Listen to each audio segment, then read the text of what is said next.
नमस्कार, good morning India के इस खास शो में आपका बहुत बहुत स्वागत है। मैं हूं आपके साथ जया कौशिक। गृह राज्य मंत्री अजय मिश्रा को लेकर सरकार और विपक्ष को लेकर तकरार लगातार बरकरार है। कल भी संसद के दोनों सदनों में मंत्री के इस्तीफे की मांग विपक्ष करता रहा और संसद में कोई काम नहीं हो पाया। दूसरी तरफ सरकार कह रही है कि जब सुप्रीम कोर्ट की अगुवाई में जांच चल रही है तो मंत्री को क्यों हटाया जाए। देखते हैं रिपोर्ट। सर, जो लखीमपुर खीरी में हत्या हुई है और जो मंत्री का इन्वॉल्वमेंट है उसमें माननीय सदस्य जहां कहा गया है कि कंस्पिरेसी है, आपके बारे में हमें बोलने देना चाहिए। जो यहाँ आपके मंत्री हैं उन्होंने किसानों को मारा है, उनको इस्तीफा देना चाहिए। लोकसभा में प्रश्नकाल शुरू होते ही राहुल गांधी ने अजय मिश्र टेनी का मुद्दा उठाया। ये जो मंत्री है इसको आप प्रश्न पे बोले, आप पहले प्रश्न नंबर बोले, सरकार से निकाल देना चाहिए। इसके बाद लोकसभा और राज्यसभा दोनों सदनों में जमकर हंगामा हुआ। विपक्ष सरकार से अजय मिश्र टेनी के इस्तीफे की मांग पर अड़ा रहा। मैं समझता हूँ उनको इस्तीफा देना चाहिए। डेमोक्रेसी में सबसे बड़ी चीज है और प्रधानमंत्री को उनका इस्तीफा मांगना चाहिए, ये जरूरी है। लेकिन सरकार का कहना है कि सुप्रीम कोर्ट की अगुवाई में जब जांच चल रही है तो फिर टेनी क्यों इस्तीफा दे। मामला टेनी के खिलाफ नहीं बल्कि इनके बेटे के खिलाफ है। इतने दिन तो लोकसभा चला है, राज्यसभा कुछ बीच में चला नहीं चला, आज क्यों ज्ञानोदय हो रहा है। सुप्रीम कोर्ट मॉनिटर इन्वेस्टिगेशन चल रहा है, सब जुडिस है मैटर। जो आदमी minister of state home affairs है वो इन्फ्लुएंस कर सकता है, तो उसीलिए हम मांग रहे हैं कि इन्होंने ही ये कहा था कि किसानों आप सुधरो, नहीं तो हम आपको 2 मिनट में सुधारेंगे। और इन्होंने नहीं ये कहा था मेरा बेटा अगर उस स्पॉट पे थे, अगर ये साबित हुआ तो मैं इस्तीफा दूंगा बोले थे। तो ये सब बातें जब आए हैं और आपके कहने के आपके वजह से इंस्पिरेशन आपके बच्चे को मिला। विपक्ष भले ही दोनों सदनों में गृह राज्य मंत्री के इस्तीफे की मांग पर अपने आंदोलन को और तेज कर रहा हो, पर सरकार इस पर कोई कार्रवाई करने की मूड में नहीं दिख रही है। किसान आंदोलन के सामने पूरी तरह झुक चुकी सरकार आखिर अजय मिश्र को बचाने में क्यों लगी हुई है, ये बात राजनीति के जानकार समझ नहीं पा रहे हैं। लेकिन अलग अलग मुद्दों पर सदन में जारी टकराव एक बड़े राजनीतिक संकट का इशारा है। नई दिल्ली में संसद भवन से राजीव रंजन, एनडीटीवी इंडिया। तो भले ही विपक्ष मंत्री के इस्तीफे की बात पर अड़ा है, खुद मंत्री अजय मिश्रा पत्रकारों के साथ बदसलूकी करते हुए, धमकाते हुए कैमरे पर नजर आते हैं, बावजूद इसके सरकार उनके खिलाफ कोई कार्रवाई करने के मूड में नजर नहीं आ रही। सवाल यह है कि आखिर सरकार की क्या मजबूरी है। सरकार अजय मिश्रा पर कोई कार्रवाई करने के पक्ष में नहीं दिख रही है, ये सूत्र बता रहे हैं। बीजेपी के सूत्र, सरकार का कहना है कि एसआईटी की रिपोर्ट अंतिम नहीं, ये मामला भी अदालत में है। बेटे की करतूत की सजा पिता को नहीं दी जा सकती। पत्रकारों से अजय मिश्रा टेनी का जो व्यवहार रहा वो सही नहीं है, ये माना गया है और अजय मिश्रा टेनी को दोबारा ऐसा न करने की हिदायत भी दी गई है।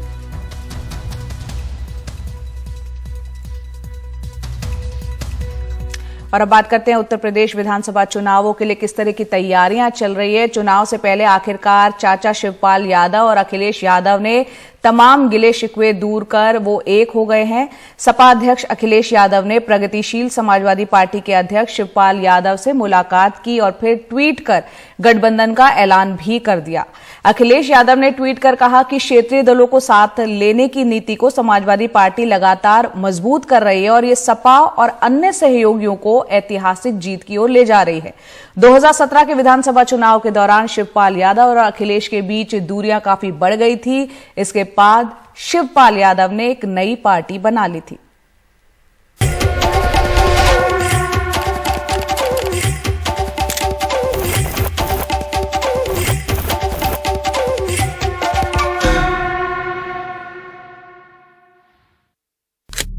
अखिलेश यादव ने अपने चाचा शिवपाल के साथ ये तस्वीर ट्वीट कर गठबंधन का ऐलान किया। उन्होंने लिखा कि प्रगतिशील समाजवादी पार्टी के राष्ट्रीय अध्यक्ष जी से मुलाकात हुई और गठबंधन की बात तय हुई। क्षेत्रीय दलों को साथ लेने की नीति सपा को निरंतर मजबूत कर रही है और सपा और अन्य सहयोगियों को ऐतिहासिक जीत की ओर ले जा रही है। अखिलेश यादव इस चुनाव में अलग अलग जातियों में असर रखने वाली छोटी छोटी पार्टियों से गठबंधन कर रहे हैं। अभी तक 6 छोटे दलों से उनका गठबंधन हो चुका है। इनमें राष्ट्रीय लोकदल, सुहेलदेव भारतीय समाज पार्टी, महान दल, जनवादी पार्टी सोशलिस्ट, अपना दल कमेरावादी और प्रगतिशील समाजवादी पार्टी शामिल हैं। यही नहीं, उन्होंने राजभर और कुर्मी समाज के बीएसपी के 2 बहुत बड़े नेताओं रामाचल राजभर और लालजी वर्मा और पूर्वांचल में ब्राह्मणों के सबसे बड़े नेता माने जाने वाले हरिशंकर तिवारी के परिवार को भी पार्टी में शामिल किया है। छोटे छोटे दलों से गठबंधन की अहमियत पे अखिलेश बताते हैं, जब इतने लोग साथ हैं और सब दल के झंडे हमारे साथ हैं तो इतनी रंग बिरंगी पार्टी किसी के पास नहीं होगी। इतने रंगों को जोड़ करके आगे चलने का काम किसी ने नहीं किया होगा। समाजवादी लोग सब रंगों को जोड़ करके एक शानदार और खूबसूरत गुलदस्ता बनाना चाहते हैं।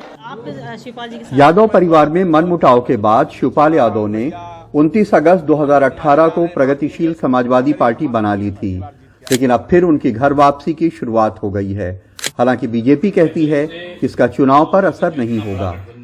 बीएसपी और समाजवादी पार्टी से गठबंधन बड़ा नहीं हो सकता। अब वो गठबंधन जब धराशायी हो गया, सपा और कांग्रेस का गठबंधन भी कोई कमजोर गठबंधन नहीं था, वो धराशायी हो गया।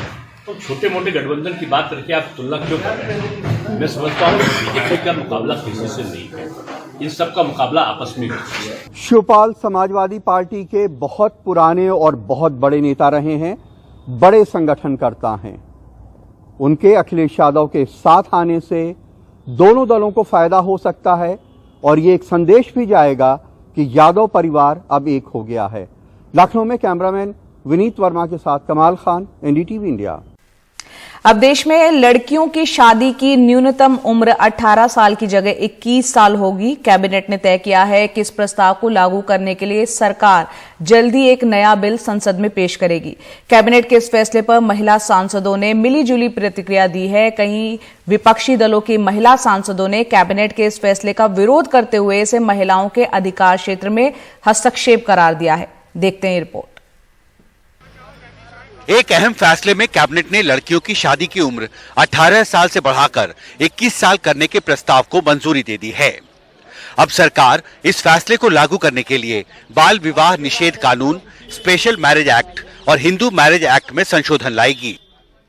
18 तक तो बेटी संभल नहीं पाती है और वो उम्र होती है पढ़ाई की, तो एक सुनहरा अवसर है बेटियों के लिए पढ़ने के लिए, आगे बढ़ने के लिए। और मैं सरकार को धन्यवाद देती हूँ। समाज को भी तैयार करना होगा, आपको लगता है? समाज को भी मान्यता देनी पड़ेगी क्योंकि लड़की बोझ नहीं होती है।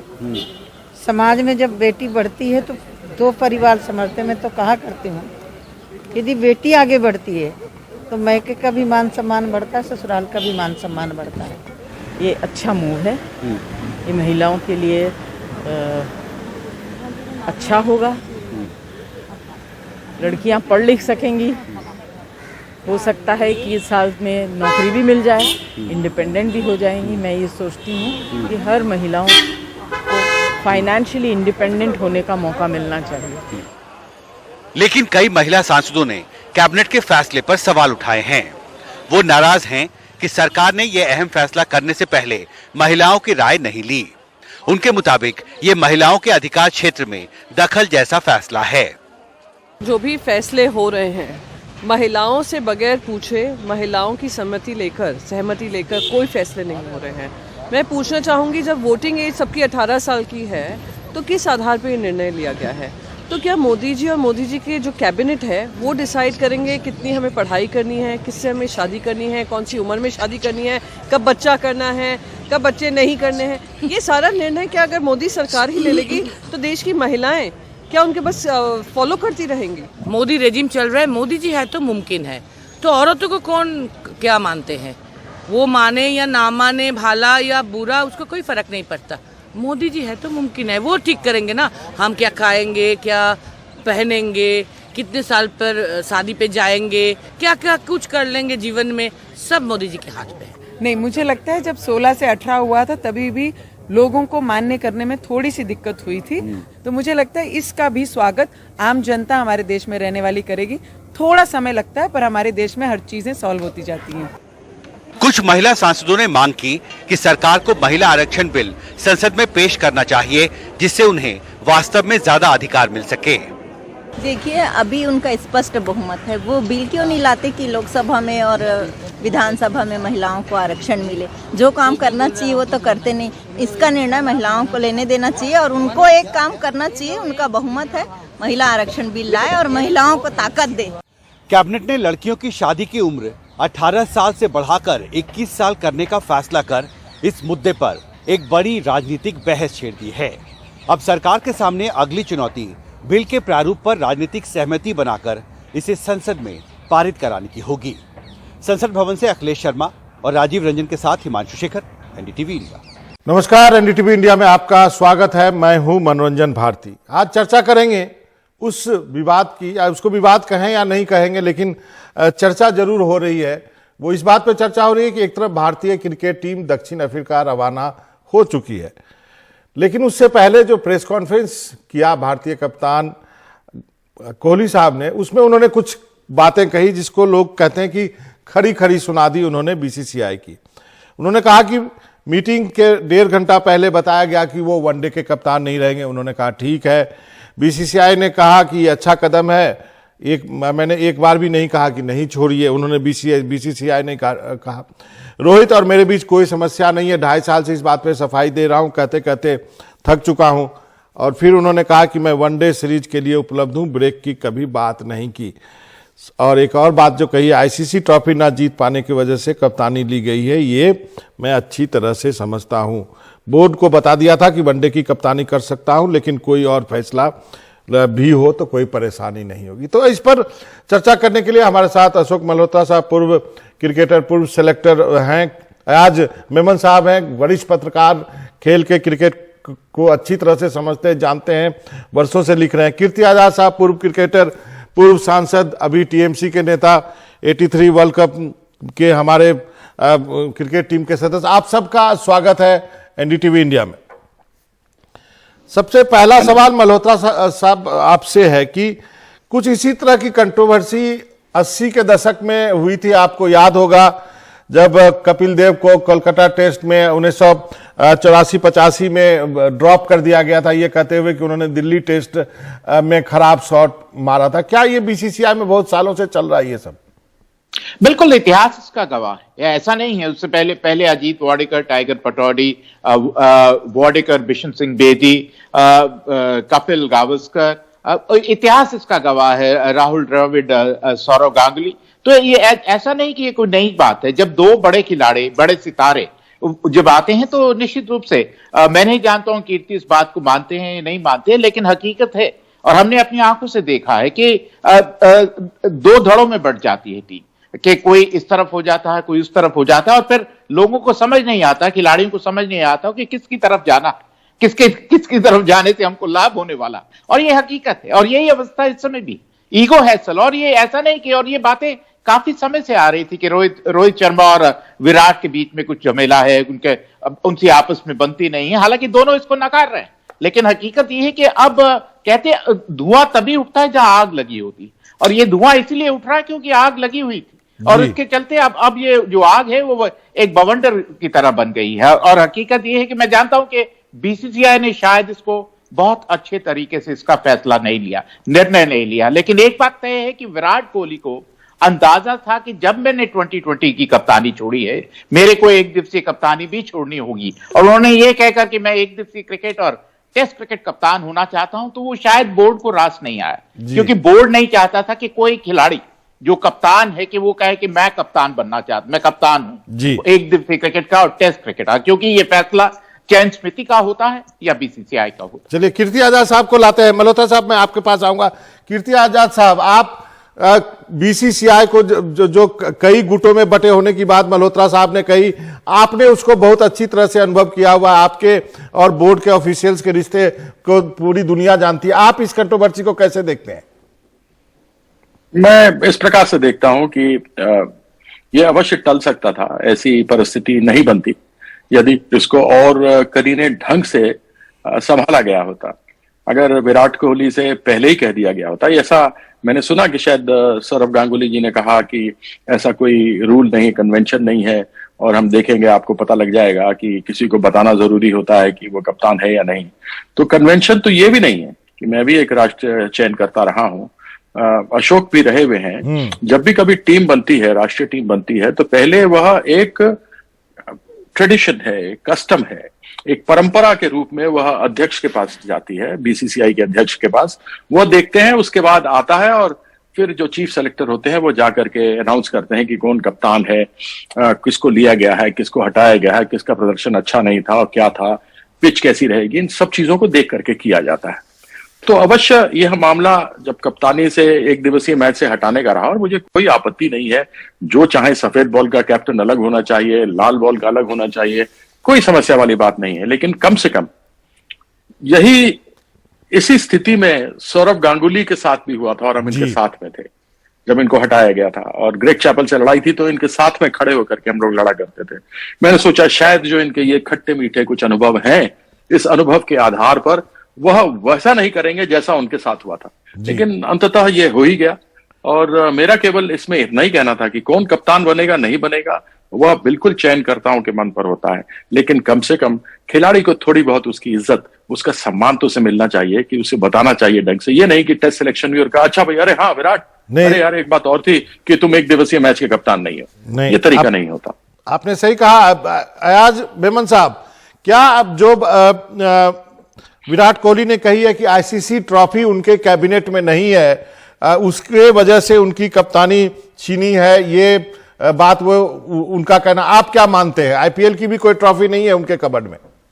देखिए जाहिर है, क्योंकि हर कोई चाहता है कि टूर्नामेंट जीते। आजकल ये दौर जो है, अब 30-40 साल पहले चले जाए या 50 साल पहले चले जाए, जब वर्ल्ड कप नहीं होता था, T20 क्रिकेट नहीं थी, तब आप बायलैटरल सीरीज में जो जीतते थे वो आपकी क्रेडिट बनती थी।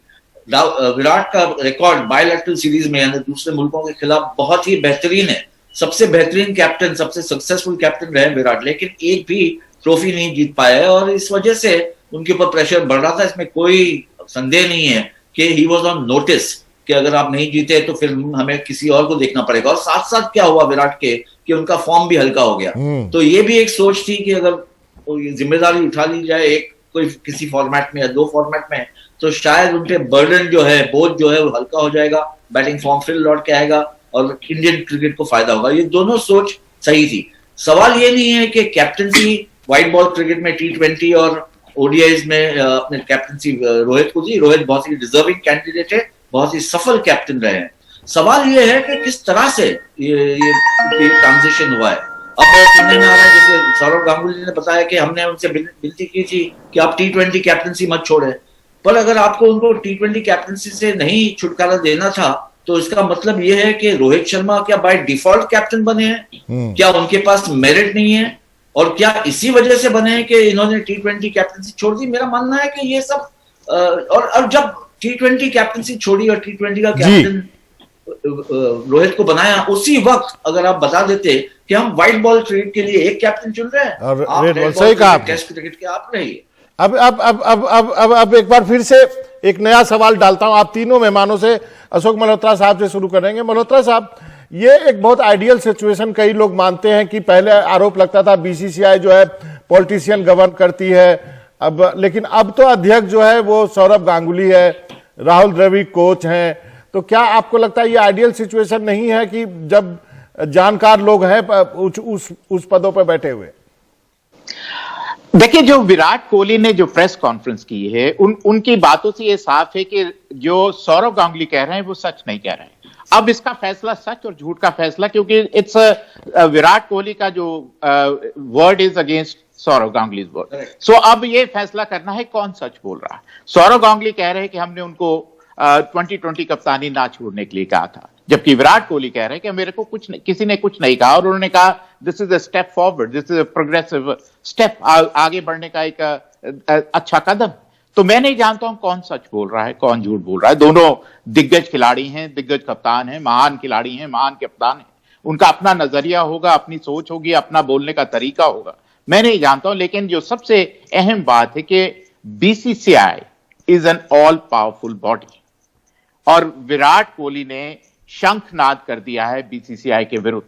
जब आप बीसीसीआई के प्रेसिडेंट को झूठा करार दे रहे हो तो फिर मेरे को ऐसा लगता है कि विराट कोहली का एक जो कप्तान के रूप में रहने का जो सफर है वो शायद दक्षिण अफ्रीका के बाद खत्म होने की संभावना, और खासकर अगर वो अच्छा नहीं खेले या टीम अच्छा नहीं खेली, क्योंकि रोहित शर्मा उप कप्तान है। और एक बात ये बिल्कुल writing is on the wall, बिल्कुल साफ लिखाई आप पढ़ सकते हैं दीवार पे कि ये कहीं ना कहीं ये आखिरी दौरा हो सकता है विराट कोहली का, क्योंकि बीसीसीआई खिलाड़ी आते हैं, खिलाड़ी जाते हैं, लेकिन बीसीसीआई वही खड़ा हुआ। जी आजाद साहब, क्या जो मल्होत्रा साहब ने कहा कि अब जो प्रेशर में ला दिया गया है विराट कोहली को और उनके परफॉर्मेंस पे, उनके कैप्टेंसी पे काफी कुछ निर्भर करेगा, और साउथ अफ्रीका में आप जानते हैं हम कभी जीत नहीं पाए सीरीज, तो बहुत ज्यादा प्रेशर में ला दिया आपने टीम को, कैप्टन को? देखिए वचन कहा है, प्रेशर में तो थे ही, as a captain, as a batsman, दोनों ही पहलू में वो प्रेशर में है, क्योंकि रन्स नहीं बन रहे उनके बल्ले से काफी अरसे से। ये नहीं है, अगर आप उनकी बैटिंग देखें तो ऐसे नहीं लग रहा है कि बिल्कुल आउट ऑफ फॉर्म है, लेकिन जो बड़े स्कोर्स जो हम उम्मीद करते थे और हम देखते आते थे विराट के बल्ले से, वो नहीं आ रहे।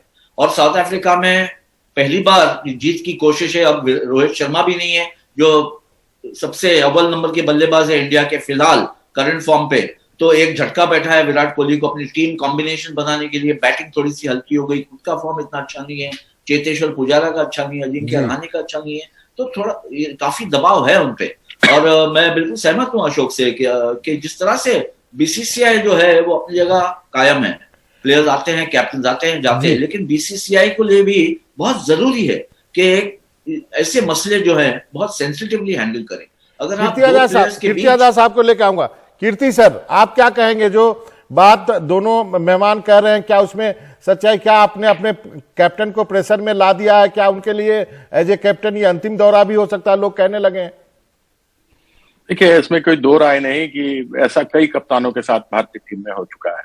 जब भी थोड़ी बहुत फॉर्म गिरने शुरू हो जाती है, तब जब उनको ऐसा लगता है बीसीसीआई वालों को, क्योंकि खिलाड़ी जब अच्छा खेलता है तो वह जो जितने ऑफिशियल हैं सारे दब जाते हैं। जब उसका खेल खराब होना शुरू होता है तब उसको ये मारना शुरू करते हैं।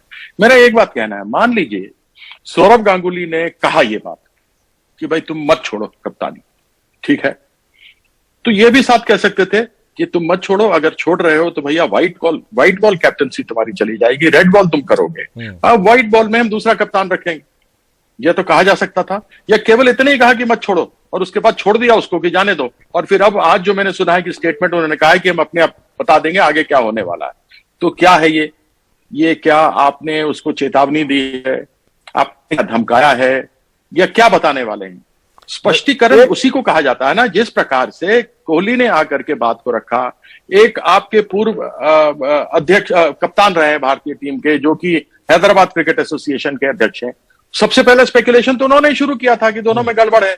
अरे भाई, आप बोर्ड के अध्यक्ष मेंबर हैं और एक स्टेट एसोसिएशन के आप अध्यक्ष हैं, आप इस तरीके की बात कर रहे हैं, यानी कि आप लोगों के बीच में बात हो रही है कि ऐसा तिगड़म चल रहा है कि इसके साथ में कांड करो।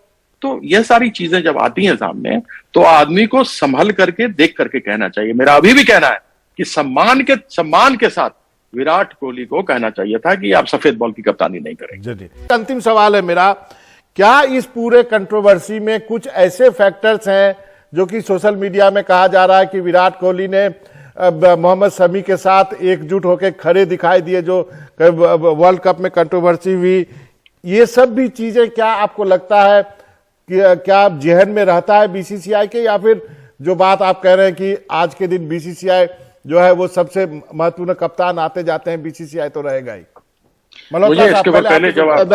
देखिए, सबसे बड़ी बात है कि जब कप्तान होता है तो वो ऑल पावरफुल होता है, उसको लगता है कि मैं कुछ गलती नहीं कर सकता हूं। और मेरे को ऐसा लगता है कि विराट कोहली, लोग कहते हैं कि पांव पे कुल्हाड़ी मार ली, विराट कोहली ने अपने पांव पे अश्विन को मार लिया, जिसका खामियाजा उनको भुगतना पड़ रहा है। क्योंकि आप महान खिलाड़ी, लेकिन अश्विन भी 19 नहीं है, वो भी उतने ही महान है जितने आप हैं, और आपने जिस तरह उनको ट्रीट किया है तो निश्चित रूप से ऐसा लगता है कि वो बोर्ड को शायद रास नहीं आ रहा था।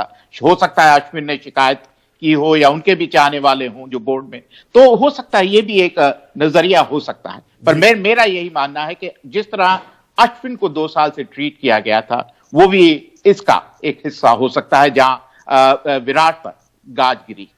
आजाद साहब, कीर्ति आजाद साहब, कीर्ति सर। नहीं, अश्विन के साथ तो जो हुआ वो बिल्कुल अनुचित था। उनको तीनों फॉर्मेट में हर मैचेस में खेलना चाहिए था। बहुत ही जबरदस्त गेंदबाज हैं। लेकिन आपने पूछा कि शमी के साथ खड़े थे, तो आपका क्या कहने का मतलब है कि एक सचिव है, उनके पिताजी देश के गृह मंत्री हैं और वो जिस पार्टी से हैं वह यह सब चीजें लाइक नहीं करते, इसीलिए सोशल मीडिया पे बातें चल रही थी। मेरे ख्याल से उसको नहीं लेकर के आना चाहिए इस बात के ऊपर। मेरा केवल इतना कहना है कि अवश्य हो सकता है अश्विन एक फैक्टर हो, अवश्य हो सकता है कि शामी के साथ खड़े रहे तो शायद लोगों को पसंद नहीं आए, क्योंकि हमारे देश में जिस प्रकार की राजनीति चल रही है उसको देखते भी हो सकता है। लेकिन उनका जो अपना क्लास है खेलने का जी, उसमें कहीं कुछ नहीं आ सकता। कंट्रोवर्सीज में मुझे मालूम है कि विराट बहुत रहे हैं। मेरा केवल ये कहना था, ये कंट्रोवर्सी शुरू हुई कि उनको कप्तानी से हटाया गया जी, और उन्होंने जब जाके स्पष्टीकरण दिया है तो स्पष्टीकरण में कहा था, तो मेरा ये कहना सम्मान पूर्वक कर देते तो आज इतना बखेड़ा बवाल जो है सो नहीं खड़ा जी। मेमन साहब, आप एक अंतिम सवाल में एक चीज और ऐड करूंगा, संक्षिप्त में जवाब चाहूंगा।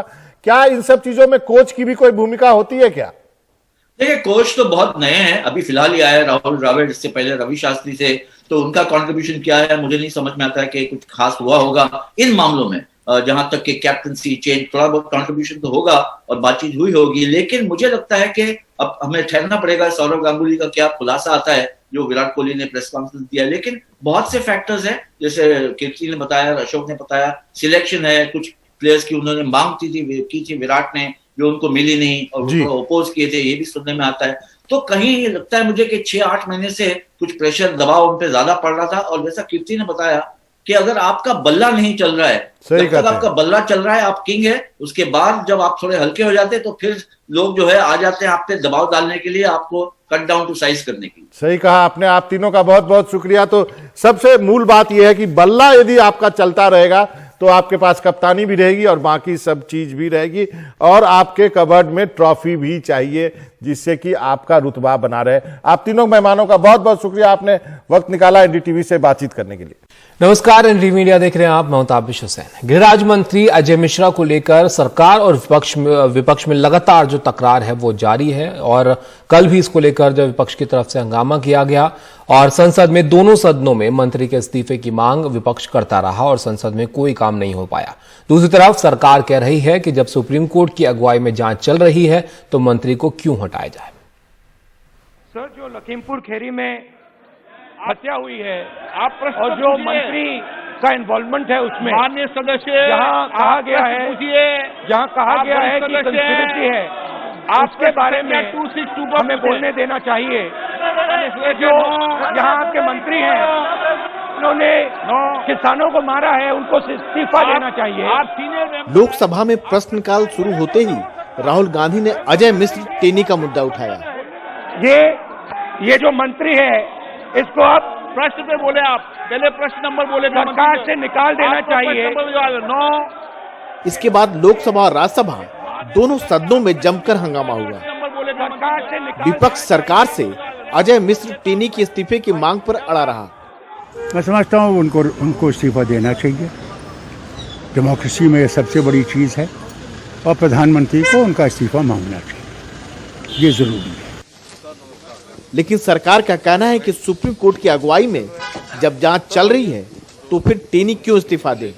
मामला टेनी के खिलाफ नहीं बल्कि इनके बेटे के खिलाफ है। इतने दिन तो लोकसभा चला है, राज्यसभा कुछ बीच में चला नहीं चला, आज क्यों ज्ञानोदय हो रहा है।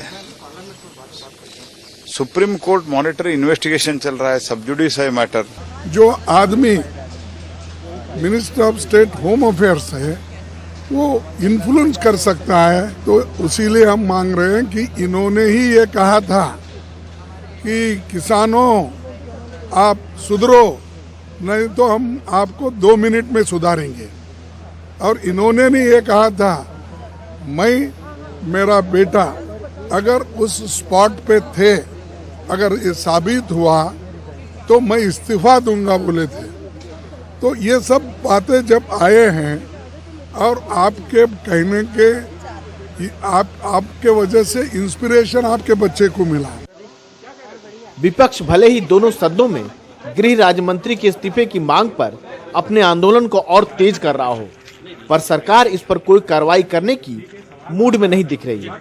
किसान आंदोलन के सामने पूरी तरह झुक चुकी सरकार आखिर अजय मिश्र को बचाने में क्यों लगी हुई है, ये बात राजनीति के जानकार समझ नहीं पा रहे हैं। लेकिन अलग अलग मुद्दों पर सदन में जारी टकराव एक बड़े राजनीतिक संकट का इशारा है। नई दिल्ली में संसद भवन से राजीव रंजन, एनडीटीवी इंडिया। भले ही विपक्ष मंत्री के इस्तीफे की बात पर अड़ा है, खुद मंत्री अजय मिश्रा पत्रकारों के साथ बदसलूकी करते हुए, धमकाते हुए कैमरे पर नजर आते हैं। बावजूद इसके सरकार उनके खिलाफ कोई कार्रवाई के मूड में नजर नहीं आ रही है। सवाल यह है कि आखिर सरकार की क्या मजबूरी है। सरकार अजय मिश्रा पर कोई कार्रवाई करने के पक्ष में नहीं है। सरकार का कहना है कि एसआईटी की रिपोर्ट अंतिम नहीं है, ये मामला अभी अदालत में है। बेटे की करतूत की सजा पिता को नहीं दी जा सकती है। पत्रकारों से अजय मिश्रा टेनी का व्यवहार सही नहीं है। अजय मिश्रा टेनी को दोबारा ऐसा न करने की हिदायत दी गई है।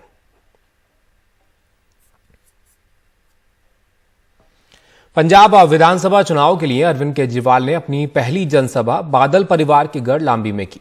इस जनसभा में केजरीवाल ने मुख्यमंत्री चन्नी को तो जमकर घेरा, लेकिन बादल परिवार या अकाली दल को निशाने पर नहीं लिया। पंजाब के लांबी से हमारे सहयोगी शरद शर्मा की रिपोर्ट आप देखिए। बादल परिवार के गढ़ लंबी में अरविंद केजरीवाल की जनसभा। जिस विधानसभा क्षेत्र से पंजाब के पूर्व मुख्यमंत्री प्रकाश सिंह बादल 5 बार विधायक रहे, उसी विधानसभा क्षेत्र में अरविंद केजरीवाल की सभा में अच्छी खासी भीड़ दिखाई दी। अरविंद केजरीवाल ने बादल परिवार या अकाली दल पर नहीं, बल्कि पंजाब के मुख्यमंत्री और पंजाब कांग्रेस पर जमकर हमले किए। चन्नी साहब ने नए नए ऐलान करने चालू किए हैं, रोज नए नए ऐलान करते हैं, लेकिन एक बात जरूर है, इससे बड़ी भारत के इतिहास में नौटंकीबाज और ड्रामेबाज सरकार आज तक हमने नहीं देखी।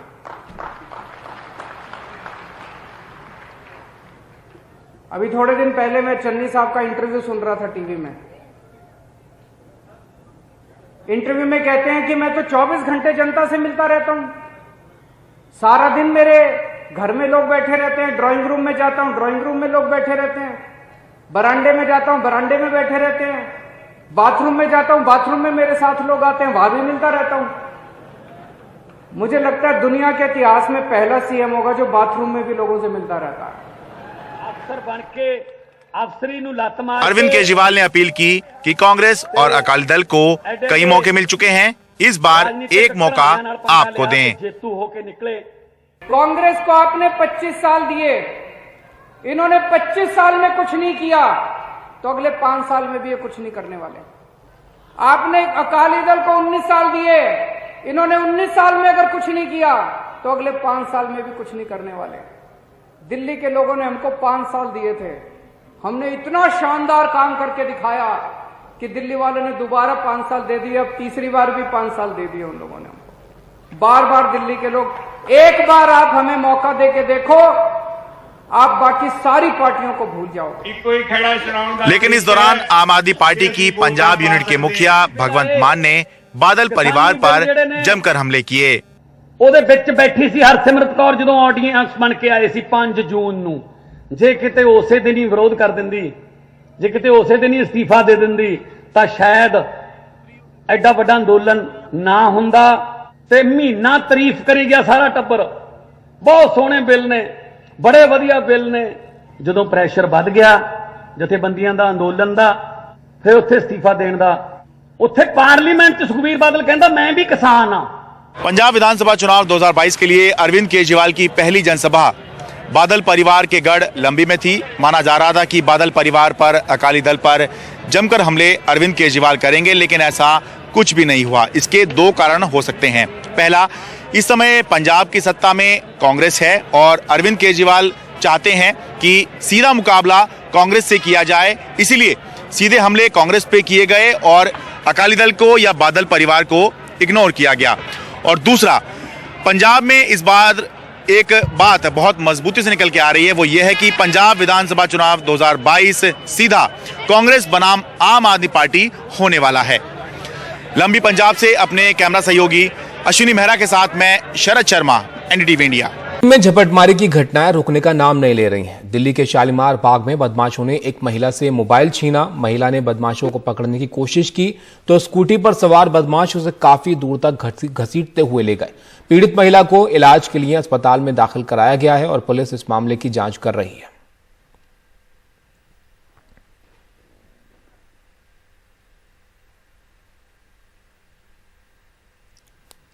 तो लगातार दिल्ली में झपटमारी की जो घटनाएं हैं वो सामने आ रही हैं। इन तस्वीरों में भी आप देख सकते हैं कुछ ऐसी ही वारदात जो है वो देखने को मिली, जिसकी तस्वीरें सीसीटीवी कैमरे में कैद हुई हैं। और अब बात करते हैं आज की टॉप 5 न्यूज के बारे में, वो 5 बड़ी खबरें जिनके बारे में आज आप दिन भर विस्तार से जानना चाहें। आप हमें यूट्यूब चैनल पर हमारे अपनी राय भी इन खबरों को लेकर भेज सकते हैं। तो आज की जो बड़ी खबरें हैं उसमें उत्तर प्रदेश से खबर यह है कि यूपी में जो चाचा भतीजे की जोड़ी है वो आखिरकार साथ आए हैं। शिवपाल और अखिलेश यादव जो हैं, शिवपाल यादव के साथ उन्होंने गठबंधन का ऐलान किया है। और दूसरा, पीएम मोदी जो है आज उत्तर प्रदेश और उत्तराखंड के सांसदों से मिलेंगे, उनको जीत का मंत्र देंगे। मध्य प्रदेश में कैबिनेट ने संपत्ति नुकसान वसूली अधिनियम के प्रस्ताव को मंजूरी दी है, यानी संपत्ति नुकसान अगर किया गया तो प्रदर्शनकारियों से उसकी वसूली की जाएगी। और एक खबर यह है कि 9 लाख बैंककर्मी जो हैं वो हड़ताल पर हैं। आज भी दूसरा दिन जो है हड़ताल का होगा। और जेल से अरबपति की पत्नी से करोड़ों रुपए की ठगी का मामला जो है वो भी सामने आया है। तो इन खबरों में जो भी खबर आप विस्तार से देखना चाहते हैं उस पर आप अपनी राय हमें भेज सकते हैं यूट्यूब चैनल पर जाकर।